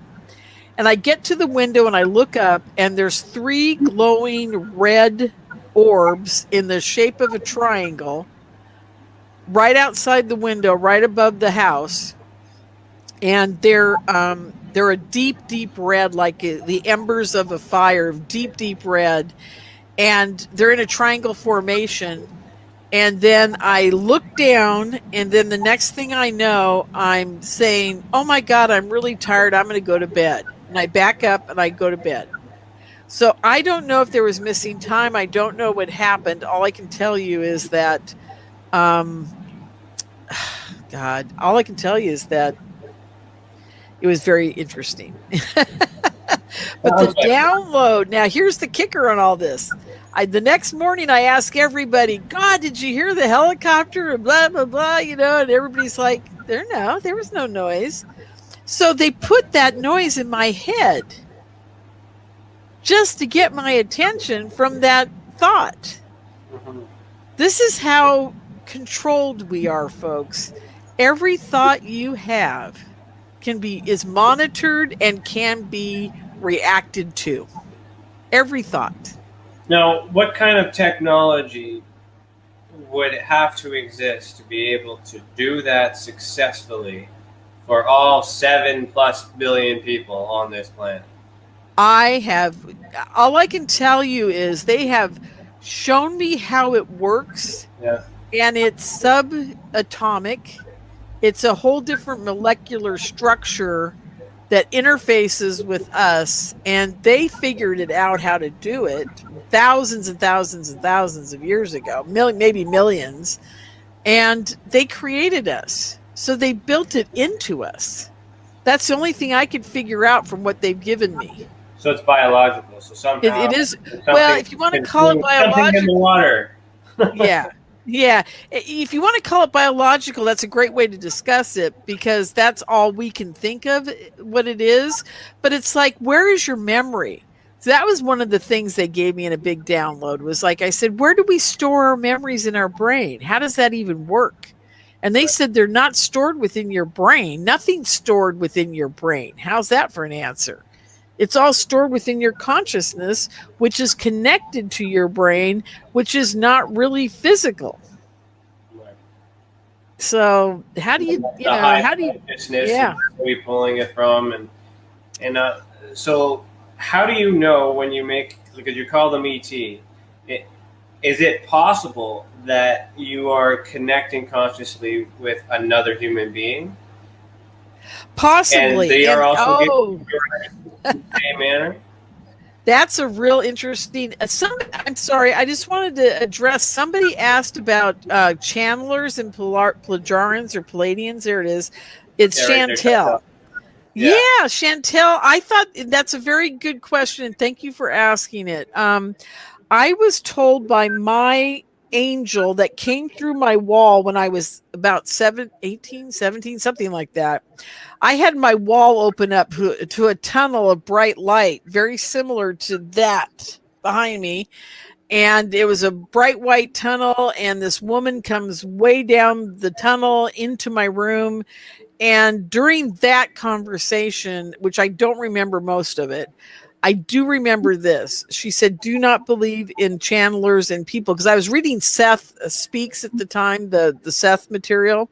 Okay. And I believe they picked up on that, of course. And she said, do not believe anything that these people say, only because it's not that it couldn't be true. It's just that you don't know where it's coming from. You don't know who's on the other end of the phone call. You know, and she said, you know us because we're your family, okay?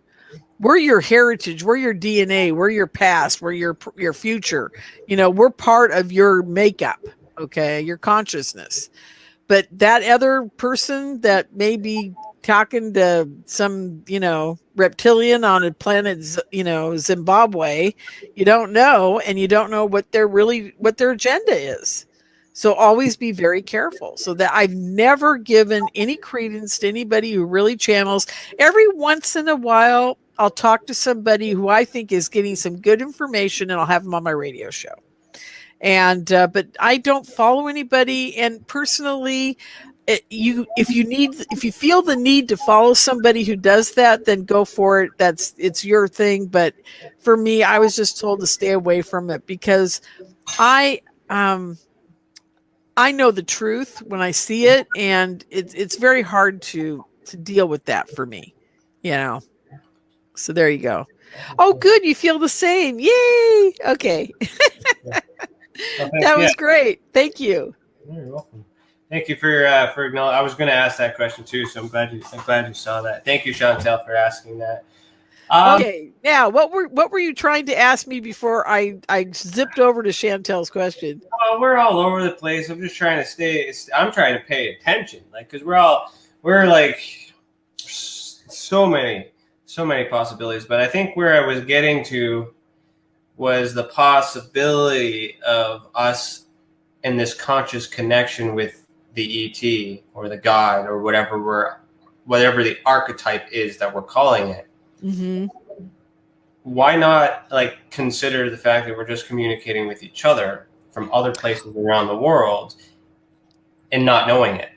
Exactly. And you know what? That goes on too. That goes on all the time. Now I have become involved in the remote viewing community. One of my, and I don't call him, he's not a good friend, but he is a good friend. I really love him very, very much. His name is Lynn Buchanan. I don't know if very many of you know about him, but he's from the original Army remote viewing guys back in the 70s and 80s. And he's not SRI necessarily. He did work with them, but he is definitely the Army's version of the remote viewing program.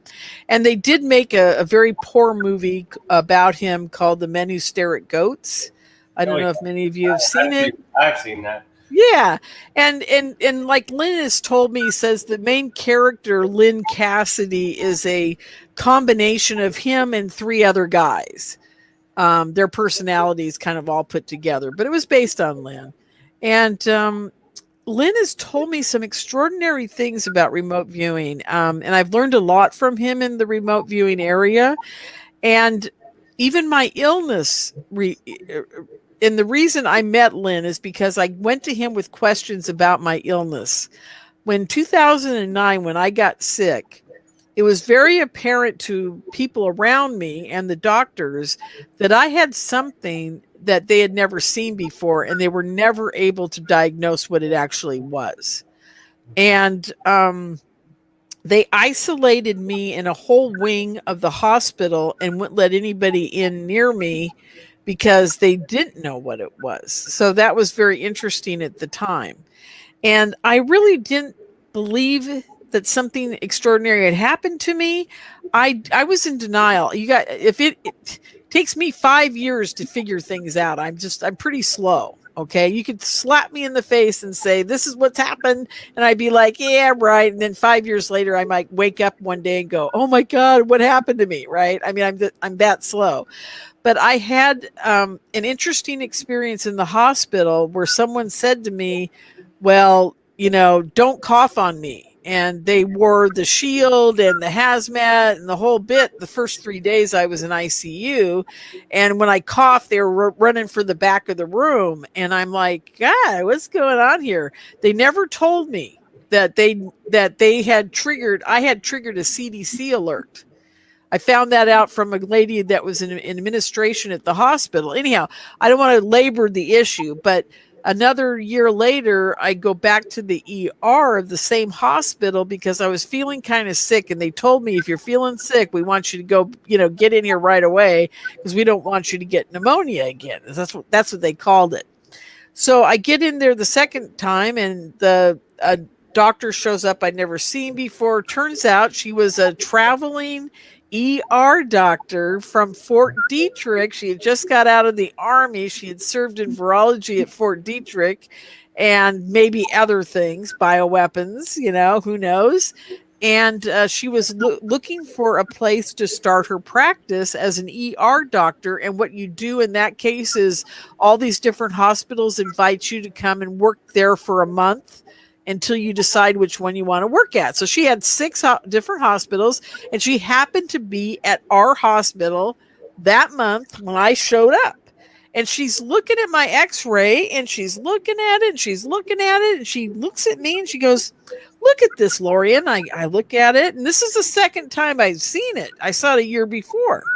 She goes, look at this. It looks like someone stuffed cotton in there, cotton balls or popcorn, or, they're spherical. And I said, yeah. She goes, that's not normal. And she kind of catches her breath and says, geez, I wonder if this was man-made. And I'm hearing this out of her, right? And she's talking kind of under her breath.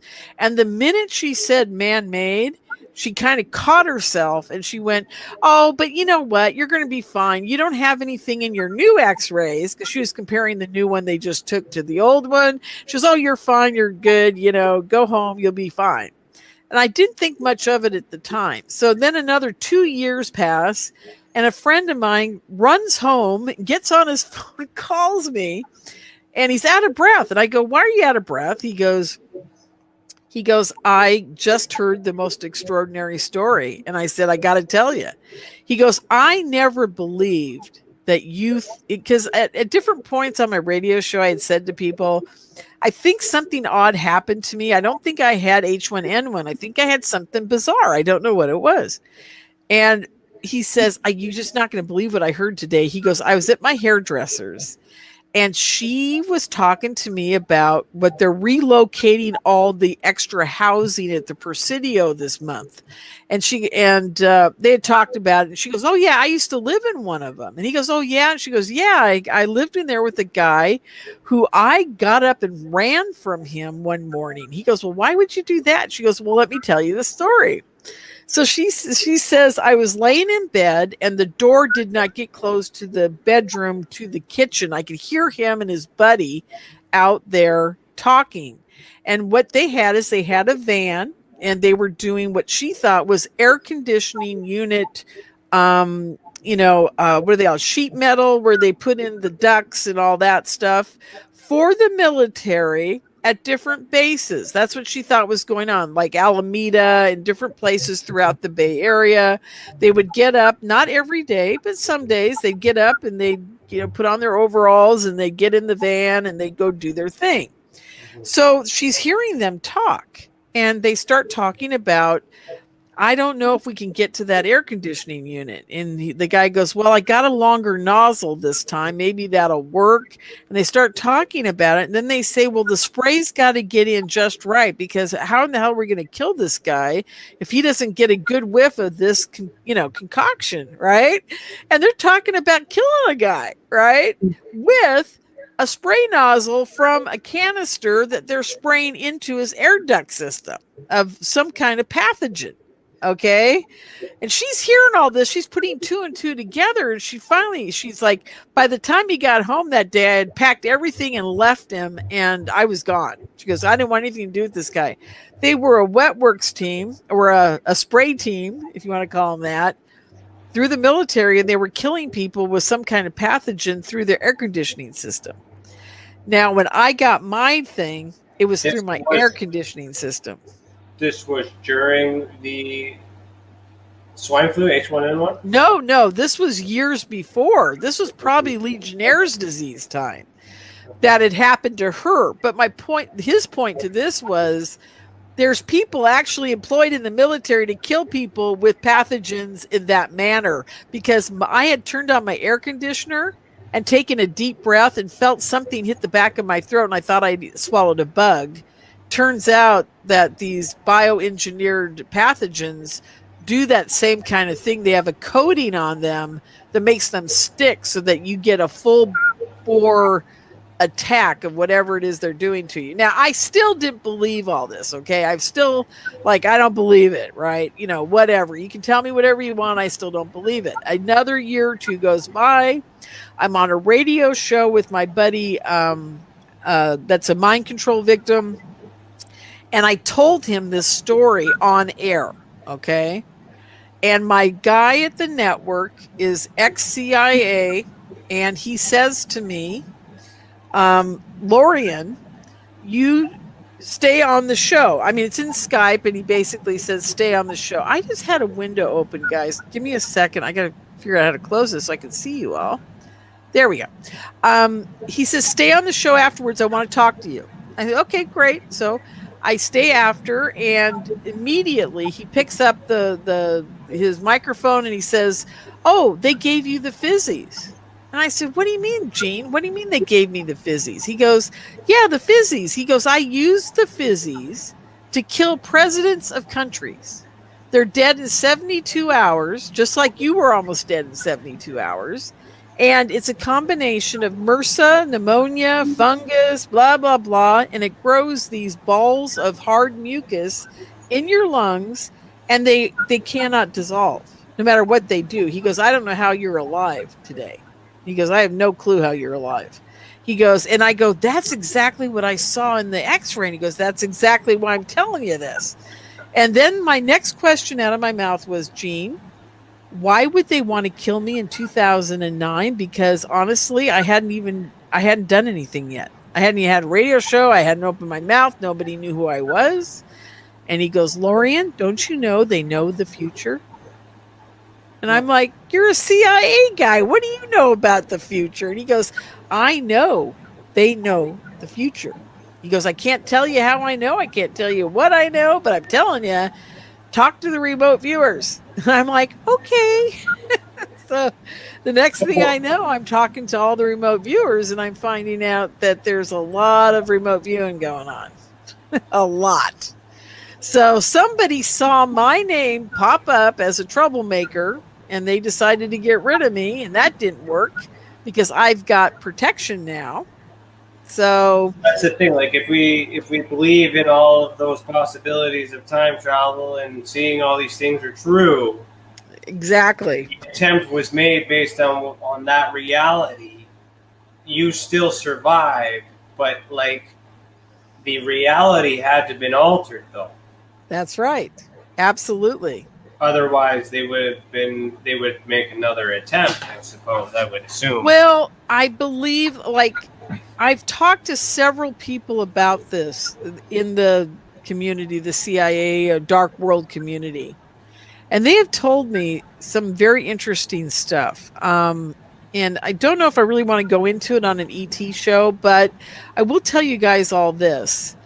There is a level where you get to with your spirituality that they can't touch you anymore. I've learned that from a lot of people. It's kind of like an ET insurance policy or a God insurance policy. Once you get to the level where you understand what they're trying to do to you, and they know you know, and you're not afraid of them anymore. And here's the real kicker. I told them out loud to their faces, basically, go ahead and kill me. It doesn't matter, because I've already died. I know what it's like to die. I'm not afraid to die. I'm afraid to die in pain. I mean, I'm not foolish. Dying in pain doesn't sound like fun to me, but I'm not afraid to die because I've already died a couple of times. I know where I'm going. I know what it's like. It's amazing. I'm down for it, And once they realize you're not afraid, and they also realize that you're not going to do anything really out there because they're watching, it's kind of like a simpatico, like everybody just kind of goes their own way then, I'm not going to do anything stupid now because I know they will kill me if I do something really stupid. But now we're all in communication, so it's a very different world. And there are some very evil people running the show, and when they decide someone's got to go, they got to go, and if you're willing to play the game with them, if you're willing to understand their evil, if you're willing to step into the pool, usually they leave you alone, It's the people go ahead. That's the one side trying to prevent the growth on the other side. So there's That's good. right. So those, like, we're here having this conversation. Like, if you're on the hit list, I'm now associated with you. So, like, Oh, no, they've known who you are.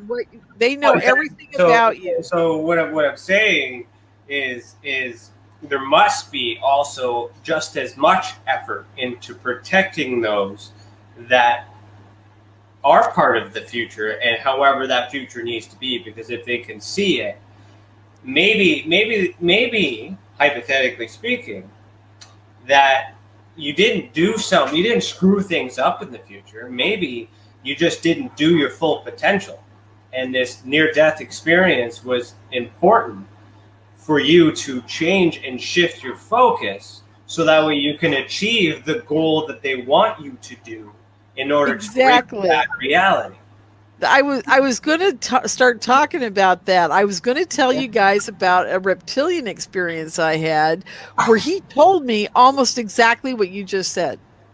He said, if you hadn't had that experience of them trying to get to you, this wouldn't have worked out the way we wanted it to. You wouldn't have done what we wanted you to do.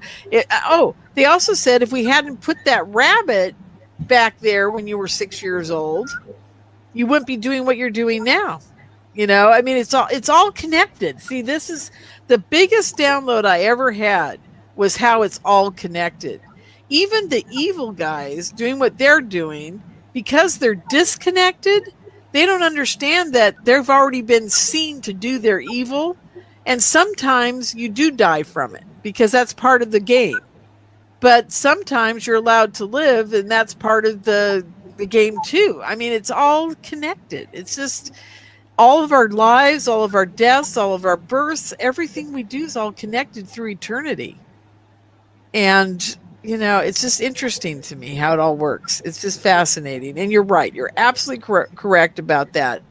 If I hadn't been sick, I wouldn't be doing what I'm doing now. If I hadn't almost died, and maybe that was the key, was them actually doing an evil deed to me, and that was part of it. So who knows? I'm gonna share something with you just because it's on the topic. Have you ever seen anything that looks like this before? Oh yeah. Well, not all of it together, but I've seen pieces of it, definitely. Where have you seen it? And what does it remind you of? I had a profound evening at the Akashic Records Library in Consciousness, where I have seen 1, 2, 3, 4, 5, 6, 7, 8. Looking at all the symbols in the sprockets, and I've seen 8 or 9 of those in that vision, in that lesson alone. And what did it mean? I can tell you this. Every one of them was a geometric study that they were giving me, and they took all of those pieces at different points and put them together with each other to create a consciousness a thought process, a mathematical equation, a molecule, a reality, a thought, whatever, and they became actual realities amongst themselves. I like if they took a square and a circle and a triangle. Here's my main one: square, circle, triangle. They put together, and they turned it into a torrid spinning so fast that it became a donut shape, and within that donut shape became another whole world. Huh. So, and they told me every one of these, and you put them together in different combinations and realities and depth, 3D, 2D, 1D, whatever, they all become their own thing. Their own, like, you could create humans out of this if you needed to. So, all right. Well, I'm going to have to share some more. So, like, okay. So this is that in 3D. Oh, cool. This is that about to be in motion. Let me see if I can show you this in motion here. Let me see here. And I'll explain to you why I'm showing you this in a minute. Okay. I'm going to slide this over here. Oh, here I just got to answer Hairless Primate real quick. He says, we're evolved primates. How far back did they start to manipulate our DNA if they created us? Jesus, that had to be from the second they thought about creating us, Hairless. That's my theory on it. Because one of the downloads, they basically said that to me, is just that the second we became a thought process to them, our DNA was completely manipulated. I mean, just to create us, they had to do that, because we are pieces of them, which is very fascinating.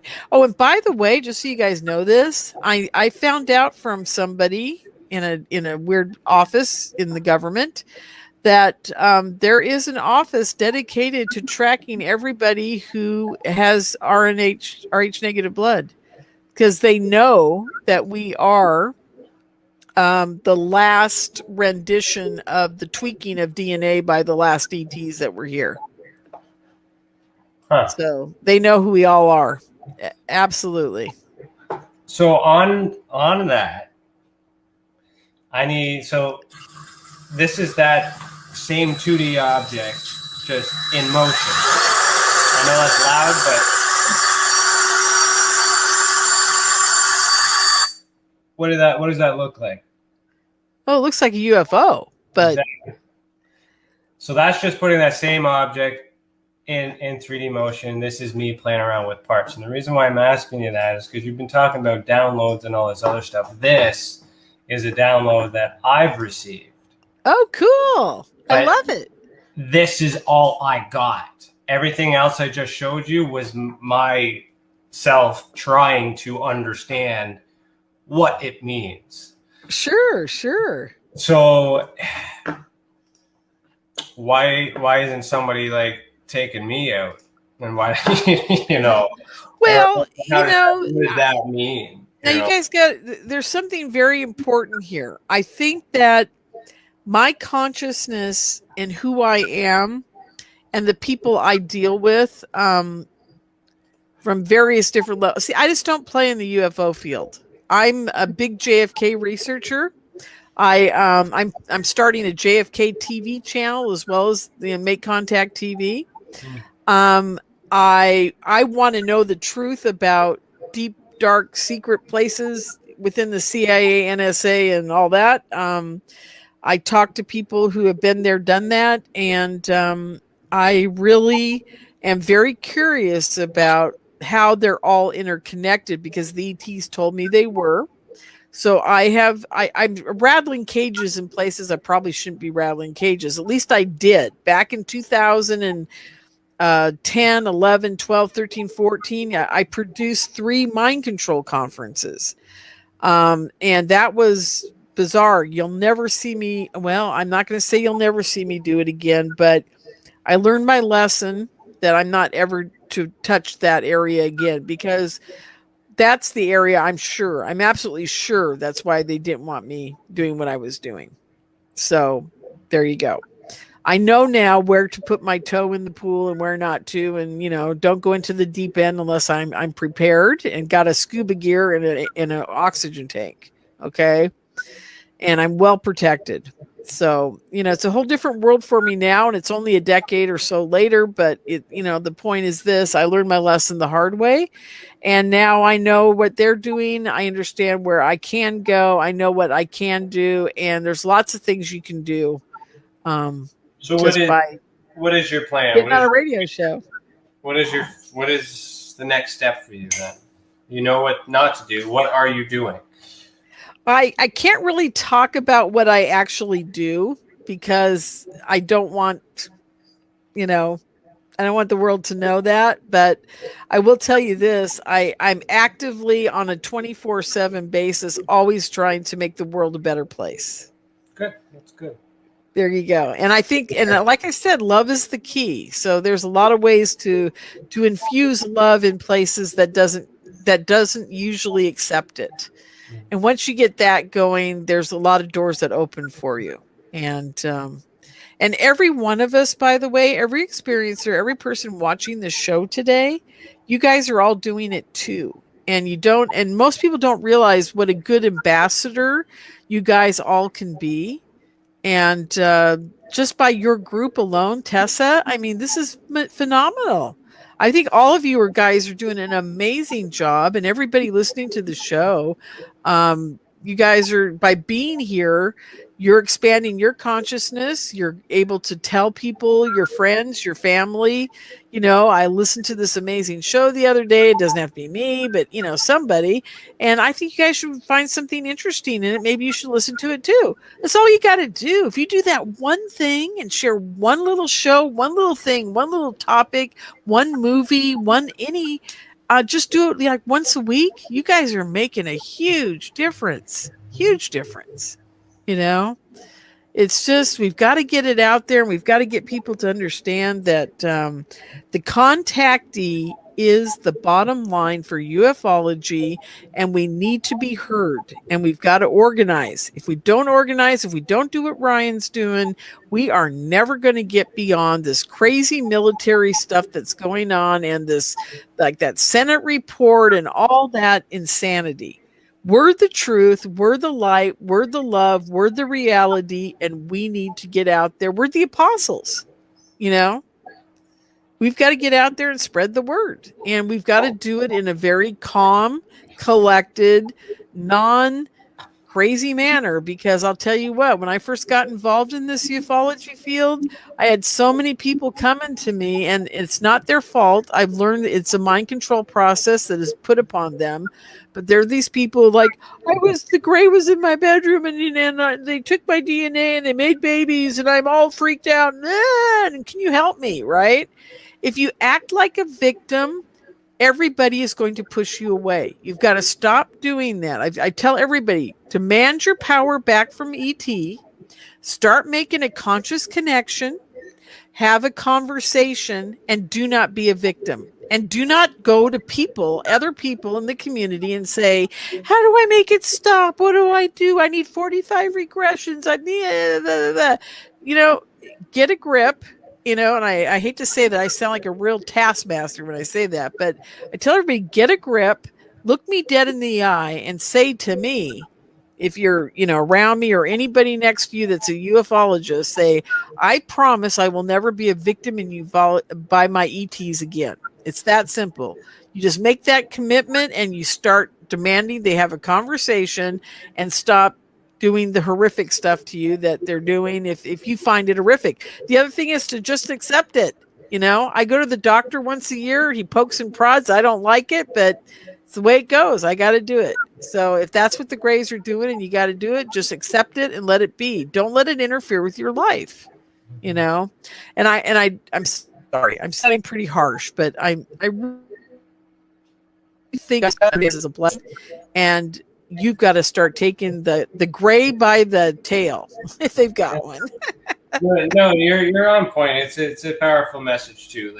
Like the talking point, the main point for us, for you, for everybody, you listeners that are watching right now, is like you guys are here listening. We are doing everything we can to help you understand what we understand or what we know of this phenomenon. If it wasn't for you tuning in, if it wasn't for you asking these questions, and if it wasn't for the other volunteers that, like Chantel, my wife Priscilla, Tim, the Demon Guy, Alex, all you guys are TESSA. We are all TESSA.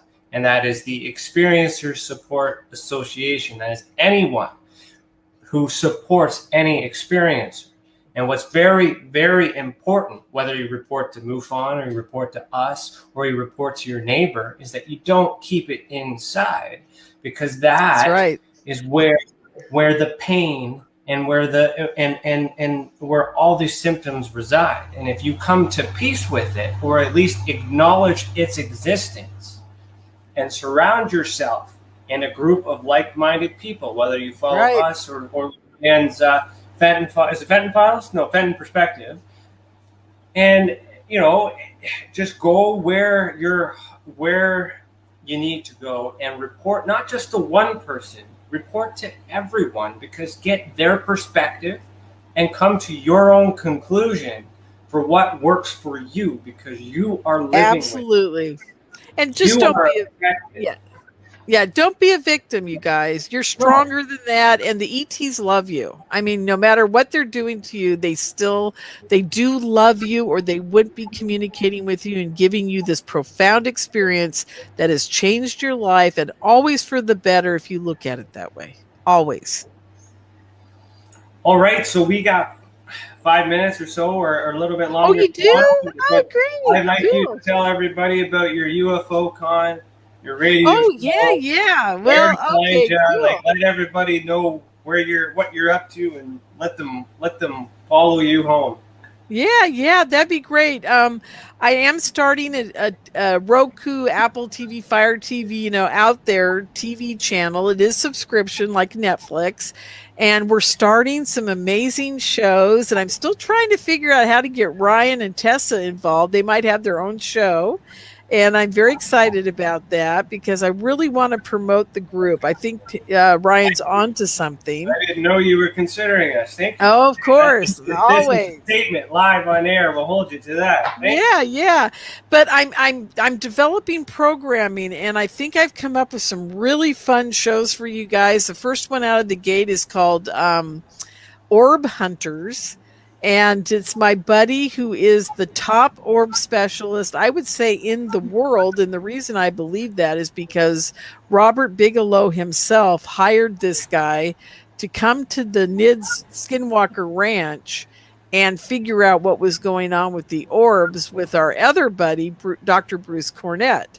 So it's going to be a fabulous show. And a lot of people aren't going to like us very much, because we've already done a test run with a person who sent me in video and 45 pictures of her place where she thought all these orb activities and things were going on.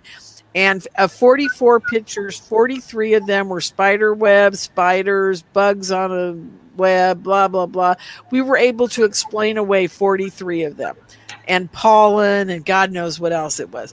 But there was one picture where we could not explain it. So just because you are disappointed in the fact that all this activity may or may not be going on at your place, it doesn't mean you're not having some kind of activity. It just means that maybe those pictures aren't capturing the right activity.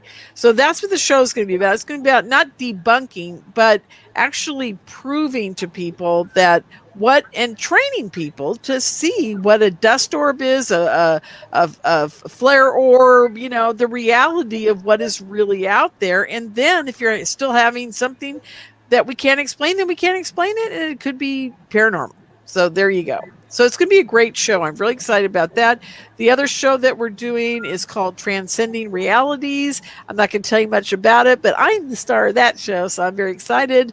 And then we have the Fenton interviews coming, which is going to be my podcast where I interview people in the community about their extraordinary experiences. And then all of my conferences from the last 10 years will be the first item up for grabs on the network, and we're going to release them like every month. You'll get a new conference or whatever for a while to give you some content, and then we're going to start filming our shows. And I've got people. Oh, Michael Schratt's doing a show called UFO. What do they call that when it's like when people see like the Hudson Valley experiences where they had all the flaps or whatever. And he's going to talk about Maury Island. He's going to talk about Roswell. I mean, every crash that was out there, they're going to talk about it from a scientific point of view and the technology. And he has drawn and built models of every UFO out there that we can get our hands on. So we're going to have a kind of scientific show about UFOs. It'll be a lot of fun. And so I mean, it's going to be a really fun channel, and I hope you guys subscribe. We're trying to keep the cost as low as possible so that more people can get the information. Where can they find it to subscribe? Well, they can't yet because we haven't launched yet, but it will